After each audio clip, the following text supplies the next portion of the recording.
Details చూస్తే తుఫాన్ నష్టాన్ని ఏపీ ప్రభుత్వం ప్రాథమిక అంచనా వేసింది. మొంతా తుఫాన్ కారణంగా 5,265 కోట్ల నష్టం జరిగినట్లు సీఎం చంద్రబాబు తెలిపారు. వ్యవసాయ రంగంలో 829 కోట్లు, హార్టికల్చర్ రంగంలో 39 కోట్లు, సెరికల్చర్ రంగంలో 65 కోట్లు నష్టం సంభవించింది.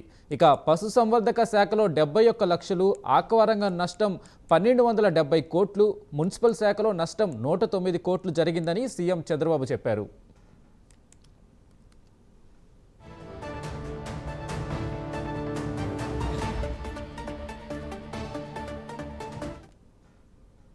ఆర్టీజీఎస్ దీని యొక్క ప్రూఫ్ ఆఫ్ కాన్సెప్ట్ అంటే అనేక కార్యక్రమాలు చేస్తున్నాం. ఈరోజు మొంతా తుఫాను ఒక బీభత్సాన్ని సృష్టిస్తుంది అనేది ముందుగానే అసెస్మెంట్ చేసుకున్నాం. ప్రిపేర్డ్నెస్ అన్ని యాంగిల్స్ లో ప్రిపేర్ అయ్యాం.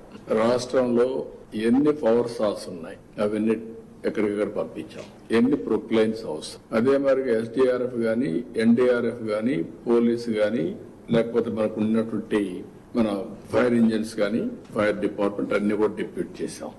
అదే మరి ఆఫీసర్స్ ని కూడా, సీనియర్ ఆఫీసర్స్ ని జిల్లాల వారిగా డిప్యూట్ చేసి వాళ్ళని కూడా అప్రమత్తం చేశాం. నేను కూడా ఒక 6-7 సార్లు టెలికాన్ఫరెన్స్ తీసుకొని అందరినీ అప్రమత్తం చేశాం. ఓవరాల్ గా మీరు ఒకసారి చూస్తే నేను చాలా సైక్లోన్ ని హ్యాండిల్ చేశాను. Not now from